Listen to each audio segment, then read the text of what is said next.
Hey, what's up guys? Welcome to my channel. This is going to be my first video ever. So I'm going to take it easy and just rant at you and then edit it together so it makes at least a little bit of sense. I want to discuss one of my favorite topics, which is dinosaurs in media. And that media ranges from books, movies, TV shows, and games, and more. I mean, we could talk about world building, and we will a little bit, and the science behind dinosaurs. I am going to go in broad strokes. People with actual brains, not empty headed skulls like mine, have done great videos on this about dinosaur anatomy, ecology, history, and I implore you to go check those out. But here, you'll get some broad ideas and a jumping point to move forward. All right, with that out of the way, now let's establish what a dinosaur actually is. So, you guys most likely, I'm going to go out on a limb here, know that not all reptiles were dinosaurs, not all extinct animals were dinosaurs. Dinosaurs are just one specific group within a much larger evolutionary tree. That specific group's name is, you guessed it, Dinosauria. Now, Dinosauria is a single group within a larger group of reptiles called archosaurs. Crocodiles and pterosaurs and many more were within this group, but right now crocodiles are the only non-dinosaurian members to still exist. Alright, now that we've defined what a dinosaur is, I want to get into the quirks of their anatomy. We're going to focus on broad strokes here, no particulars, just things that affect Dinosauria as a whole. Alright, so firstly, I want to talk about feathers. Now, feathers have been this contentious topic for years, and it's absolutely fascinating. You have people just screaming at each other about feathers, how dinosaurs should be depicted, if dinosaurs are even the ancestors of birds, if a dinosaur is larger than a chicken, well, it couldn't have had feathers, and so on and so forth. But due to many recent discoveries and a better understanding of paleontology in general, we know that dinosaurs had feathers. Not all dinosaurs were covered in feathers, many were fully scaled, but feathers were basal to the group. And what I mean by basal is that the earliest ancestor of dinosaurs, the common ancestor, it probably had some form of filament on it, which is awesome, absolutely fascinating. And we have evidence for this. There's a dinosaur called Tianulong, which I just butchered. That is a early ornithischian that has a feather covering, a coat, and that revolutionized the concept of filaments because before we had really no solid evidence of feathers being basal to the group. Many argued, no, no, no, no, no. It was basal to theropods, and any analogous structures in ornithischians was just that. They were something that evolved that was similar but not the same. So that's basically feathers. It's more complex than that, but that's outside the scope of what I'm going to tell you. I just say look up someone else's videos, read something. It's an interesting topic. You need to know feathers are basal. The farther you go up theropods on the coleosaur branch, the more complex feathers get, especially the closer you get to birds. Alright, so now we have feathers out of the way. And feathers are like a really hard topic for me to talk about without just talking your ear off for an hour straight. This is because it's just such a nuanced subject about like the evolution, the existence of, and the fossilization factors around feathers, such as like how there are different stages ranging from stage one and up of complexity. It's a cool topic, but it's just a lot. So in reality, all you need to know is they exist. The farther back on the tree you go, the simpler they are. And not all dinosaurs had it. There is Carnotaurus as a great example, which is just a hot dog, a living hot dog, and its relative, a much longer, more hot doggy hot dog, Majungasaurus. And based on Carnotaurus' skin impressions, which were entirely scales, probably looked like just crocodile hot dog death machines with horns because, why not? And that's really cool. But like I said, integument skin covering is just a topic that is very complex. So now we're going to move on to something that's a lot easier for me to get pissed off about. I mean, critique, which is shrink wrapping. Now, shrink wrapping is a much more in group concept. a lot of people know about feathers. All the time you'll see like feather controversies like, oh, did T-Rex have feathers? Oh, new evidence it didn't. New evidence it did. But the shrink wrapping is much more just about bad science and bad depictions. So, what is shrink wrapping? It's basically when I take the bare minimum of dinosaur anatomy, I'm like, okay, they're bones. Well, we gotta depict the leg muscles because they look cool. And all right, I'm done. Let's put skin on it and just do that. And it looks like some horrific, desiccated desert corpse or starving creature instead of a living being. And that's not to say that you can't show bone. Lots of animals today, when you look at them, have bone that is seen through the skin. It's just when it's in excess and I can see the grooves on every vertebra, it's too much. Like, I'm going to show you some depictions of modern animals with shrink wrapping, and you can see what I'm getting at. And of course, fatty tissue on dinosaurs is still speculative. It's not exact science like what the bones look like. So I can't give you the specifics. All I can say is just do a little bit of research and try. Now, I'll show you pictures throughout of more modern paleo art to help you kind of get a guideline. And of course, I'll include the artist names. We got to credit these guys. But back to shrink wrapping. Shrink wrapping has like a tier list for me. So S tier shrink wrapping, good tier shrink, like good shrink wrapping. So that's like gonna bring my nostalgia back. Like I'll see the fenestra on the skull a little bit, and on the fenestra are the holes in the skull. They're actually there to make it lighter. And when I say holes, I don't mean the nostrils or the eye sockets. They're like that extra hole in between them and the one in back. Those are to make the skull lighter and so it can be larger. But a little bit, and I feel like I'm looking at Jurassic Park and I'm like, oh yeah, this is the classics, like I get it. It's not realistic, but it's like the cool fantasy I loved as a kid. But then you get to like just like I said, desiccated corpse, and I'm like, this is stupid. I'm not even interested anymore. Unless it's a zombie dinosaur, I don't want to see it. So, yeah, of course, it's my own opinion. It's just understand what you're doing when you shrink wrap. And now that we've got that out of the way, I just want to mention one other concept that's an issue with how people reconstruct dinosaurs. So you can kind of get another grasp of where to look for issues. And it actually comes into hand anatomy. Now, what do I mean by hand anatomy? Well, in the Jurassic Park raptors, when I look forward at the raptor, like its snout is facing me, and I look down at its hands, I can see the knuckles. And that's called incorrect pronation. The hands are in the wrong place. A dinosaur physically couldn't hold its hands like that unless you took a mallet to it and smashed it into place. We didn't know that when Jurassic Park was coming out, or at least we didn't have a good concept of it. But now we do, and it looks ridiculous. So I implore you to do this with caution, okay? And just look up anatomy. And with that, what I'm going to say is know the rules before you break them. Because of course you're going to break the rules, especially if you want something nostalgic. One of my favorite pieces of media that's out right now and just finished is Gendy Tartakovsky's Primal.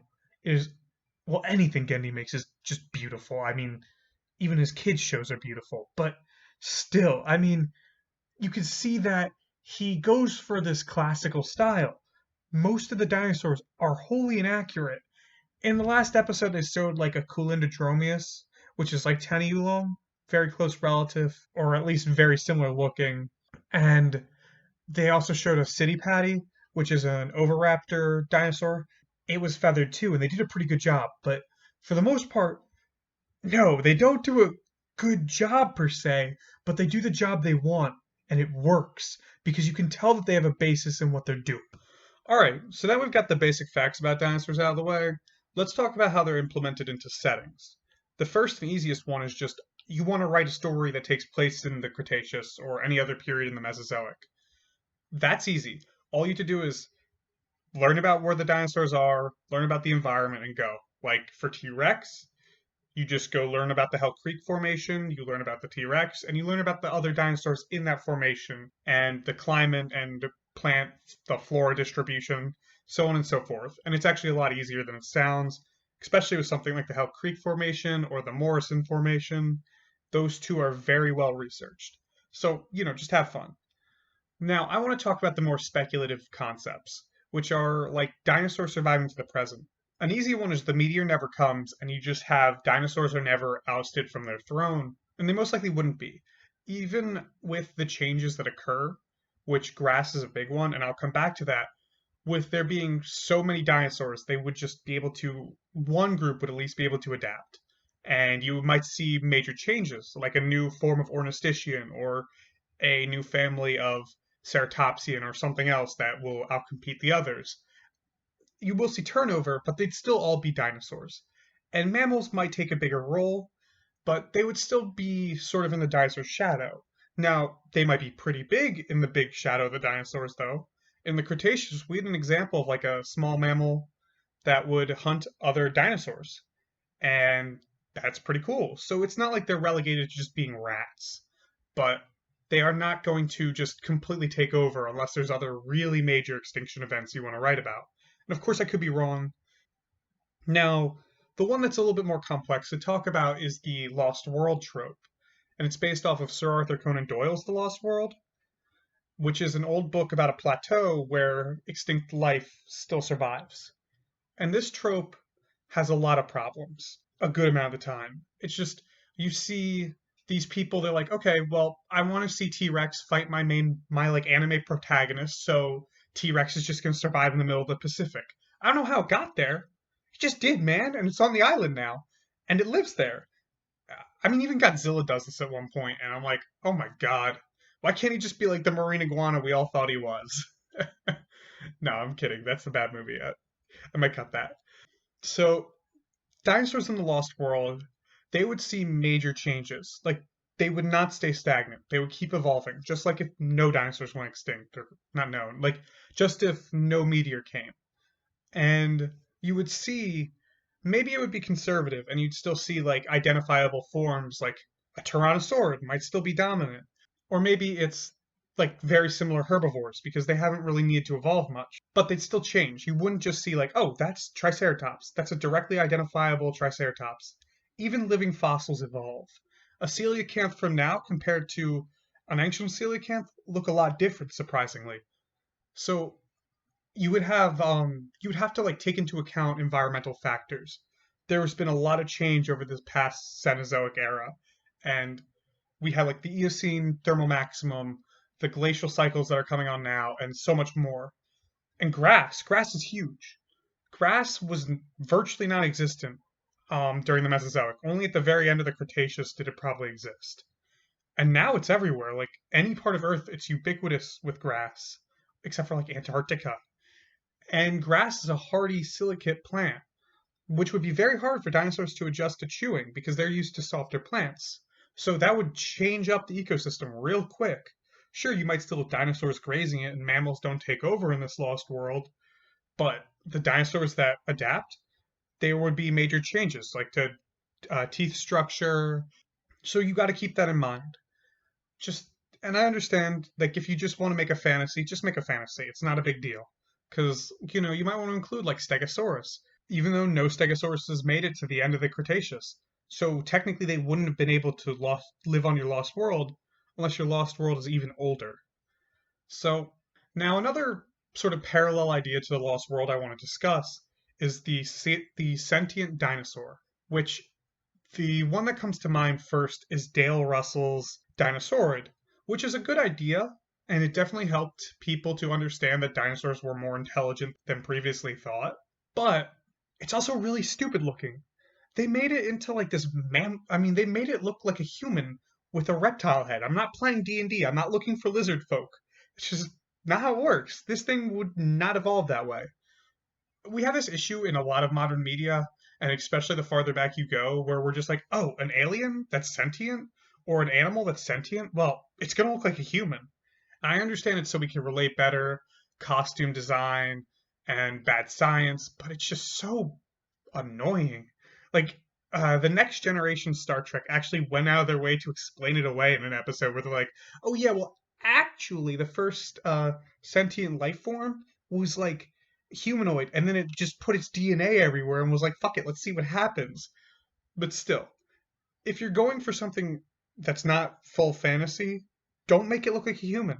It probably wouldn't look that way. There's a speculative project called Ava Sapiens, and it was made by a bunch of different people who are really big in the paleontology like community, and they have great art for it. It's a beautiful project, and I recommend looking into that. It's a great jumping off point for designing your own stuff. Now, I do want to bring up two other examples. So, Dougal Dixon, who is renowned in the speculative evolution community, and Dougal Dixon was one of the big names in it for a long time. He is still pretty prolific. But Dougal Dixon created this book called The New Dinosaur. And The New Dinosaur is wonderful. It's outdated, a lot of the science is bad, but that doesn't matter. He did it a while ago. And back then, most of his stuff was all right. It was actually widely critiqued for having some stuff that was way too speculative.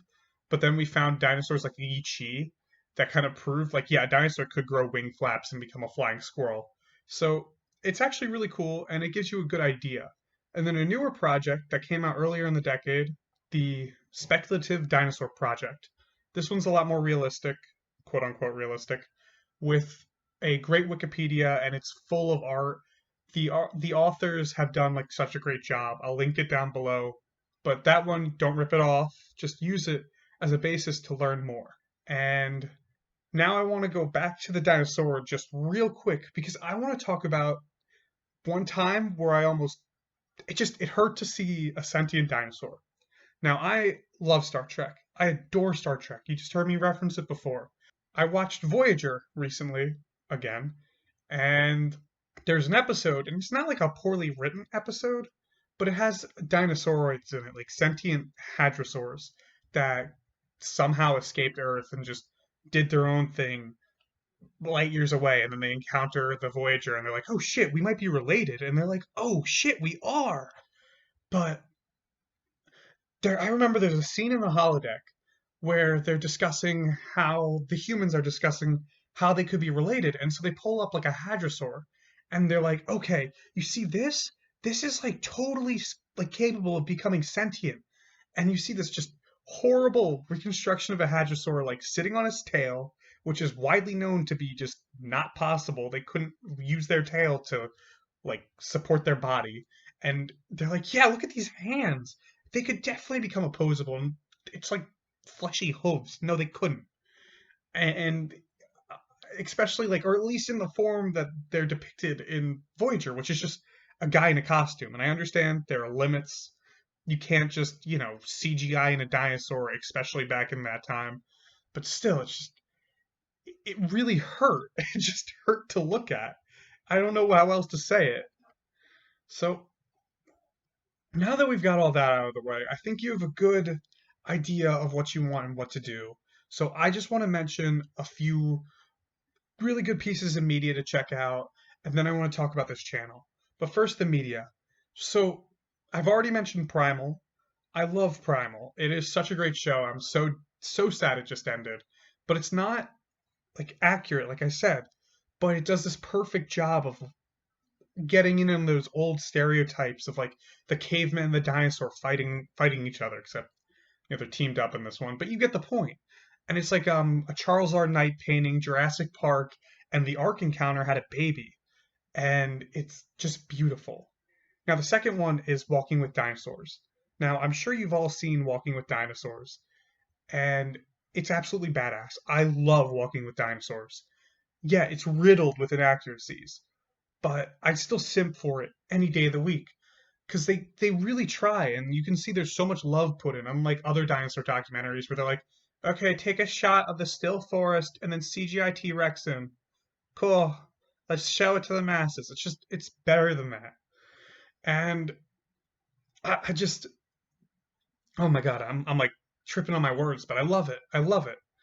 And it really shows like a living, breathing environment, and there's heart, and you just, like, I remember watching the one about the pteranodon.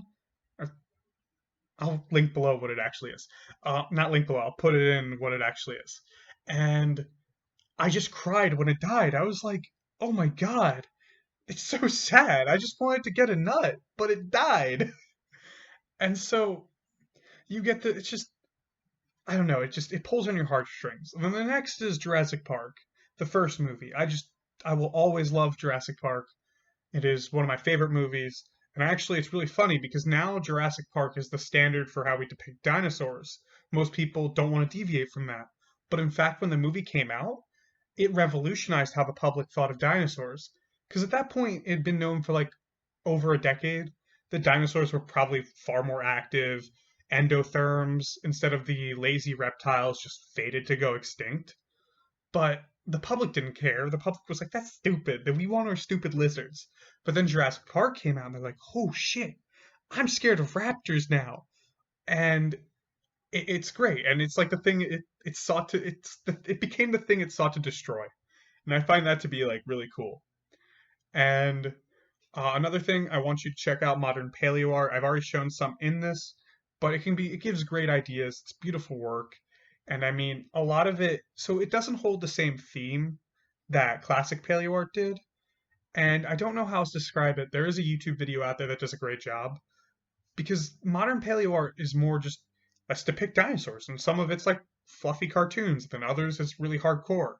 But it's still a really good example of what to look for. And then lastly, I want to mention two games. There are more games, but these ones stick more to accuracy. And so the first one I want to mention, it's not fully out yet, is Prehistoric Kingdom, and it's a park builder, but it's completely devoted to like pretty accurate animals, and I love the way it looks. I'm so excited for it to come out. And another game that already came out is Saurian.